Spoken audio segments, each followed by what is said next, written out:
Hello everyone, I'm Neelam Mishra. Hope you are having a good learning experience through online video lectures available on BioShorts, committed to provide good quality study material on relevant topics for all competitive and university exams. So join me here for another very useful video on an issue affecting our health and environment which we cannot ignore anymore. Have you heard about the Great Smog of New Delhi in November 2017? The same smog that forced Sri Lankan cricketers to stop playing and wear anti-pollution masks during the test match between Sri Lanka and India? Not only this, the toxic air quality in the capital territory of India led to the closure of schools, offices, delayed flights, caused road accidents, etc. Since then, the air pollution has been in public eye and is considered as a serious public health hazard. The problem of air pollution is very grave in India due to overpopulation, uncontrolled urbanization, booming industrialization, along with associated anthropogenic activities.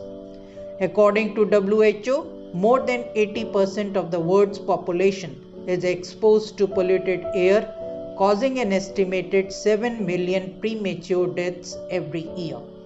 And in India, this figure is close to 2 million per year.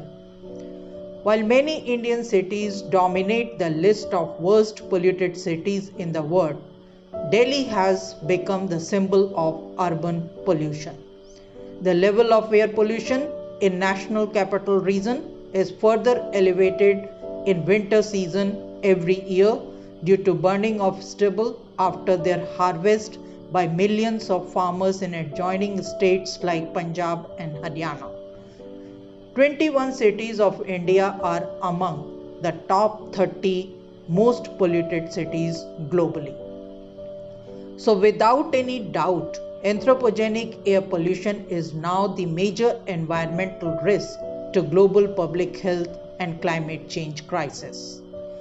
Although it is impossible to describe the whole extent of potential and actual damage caused by all forms of air pollution, but polluted air was earlier regarded as a threat to respiratory health. However, as the research on air pollution advanced, public health concerns also broadened to include cardiovascular diseases, diabetes mellitus, obesity, reproductive, neurological, and immune system disorders. In 2013, WHO classified air pollution as one of the human carcinogens. The outbreak of COVID-19 pandemic has made it clearer than ever that exposure to air pollution may increase vulnerability and have harmful effects on the prognosis of the patients.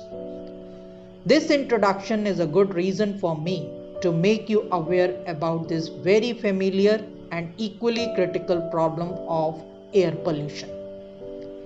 First of all, I would briefly talk about sources of air pollution and types of air pollutants, and then I will focus on air quality index, highlighting the efforts made by Government of India for abatement of air pollution. As you all know, air pollution results from gaseous and particulate emissions, mainly from industries, automobiles, thermal power plants, construction and demolition activities, waste biomass combustion associated with use of cheap and dirty fuels for heating and cooking needs. Therefore, any substance that affects adversely or alters the quality of air is called atmospheric or air pollutant. Air pollutants can be classified in a number of ways. As shown in this slide, based on source, air pollutants can be natural or man-made, while on the basis of their physical state, these can be gaseous or particulate pollutants. Gaseous air pollutants may be primary or secondary in nature depending on their method of origin. Primary pollutants are emitted directly into the atmosphere from the point source. In contrast, secondary pollutants are formed due to chemical reaction in the atmosphere. Secondary pollutants are harder to control because they have different ways of synthesis and their formation is not well understood. The difference between primary and secondary pollutants along with examples is elaborated in this slide. Moreover, as per the Clean Air Act and Air Prevention and Control Act 1981, air pollutants are grouped into another class called criteria pollutants based on the severity of human health, property and environmental damage. This category mainly includes photochemical smog, acid rain, soot, particulate matter, etc. This slide describes the emission sources and the formation of photochemical smog. Tropospheric ozone is another deleterious criteria pollutant which is toxic to both plants and animals. Ozone results in reduced photosynthesis and slower growth in plants, resulting in losses in crop yield and financial problems. Ozone can affect the lung tissues, causing respiratory conditions. In addition, acid rain in urban areas has become severely damaging, which occurs as a result of air pollution caused by oxidation and wet deposition of sulfur dioxide and oxides of nitrogen in the atmosphere. Nitrogen deposition on plants is a detrimental outcome of air pollution. Acid rain has multiple negative effects on vegetation and biodiversity, such as increased defoliation, discoloration, and increased pest attacks. Acid rain can also damage material surfaces, buildings, and structures. Another hazardous pollutant that poses the greatest threat to human health in India is particulate matter. PM 2.5, also known as the fine fraction particles, is generally defined as those particles with an aerodynamic diameter of 2.5 microns or less. Sources of PM 2.5 include all types of combustion activities and certain industrial processes. PM 10, also known as coarse fraction particles, are particles with an aerodynamic diameter greater than 2.5 microns but equal to or less than a nominal 10 microns. Sources of coarse particles include crushing or grinding operations and dust from paved or unpaved roads. Other particulate matter may be formed in the air from the chemical change of gases. They are indirectly formed when gases from burning fossil fuels react with sunlight and water vapor.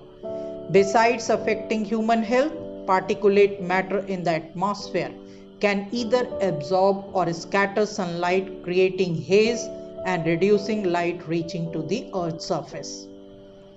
At this note, let's move on to the next part of this video, focusing on air quality standards and monitoring. The continuous deterioration of ambient air quality in both urban and rural areas of India demands effective measures to combat air pollution. Central Pollution Control Board, an organization under the Ministry of Environment and Forest, Government of India, launched a nation-wide program, namely National Air Quality Monitoring Program, in 1984 under Air Prevention and Control Act 1981. Subsequent to this, in 2014, Air Quality Index scheme was proposed by the expert committee, which was launched in New Delhi by Government of India under the Swachh Bharat Abhiyan. CPCB, along with the state pollution control boards, has been operating National Air Monitoring Program covering 240 cities of the country, having more than 342 monitoring stations. AQI is a numerical scale used to measure and report air quality of an area on a given day. There are 6 AQI categories as depicted in this slide. The higher the AQI value, the greater the level of air pollution and the greater the health concerns. The continuous monitoring systems that provide data on near real-time basis are installed in New Delhi, Mumbai, Pune, Kolkata and Ahmedabad. While the earlier air quality measuring index was limited to 3 indicators, the new index measures 8 parameters. 8 pollutants are the major parameters taken into consideration while deriving AQI of a region. As shown on the screen, these 8 pollutants are ground level ozone, particulate matter 10, particulate matter 2.5, carbon monoxide, sulfur dioxide, nitrogen dioxide, ammonia and lead. The units are given in microgram per cubic meter unless mentioned otherwise on the slide.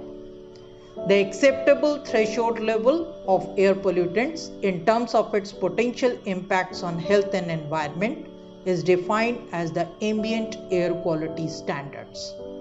Although the air quality standards may vary for different countries due to various factors such as economic conditions, technological know-how, and indigenous air pollution related epidemiological studies, standards mentioned here in the table are applicable to India. Though various policy measures are being introduced since long, there are several challenges India is facing when addressing air quality. The lack of infrastructure facilities, inadequacy of financial resources, the cost of innovation in air quality monitoring, and above all, the behavior of patterns among people in accepting the clean and green solutions are big hurdles to overcome the problem of environmental damage.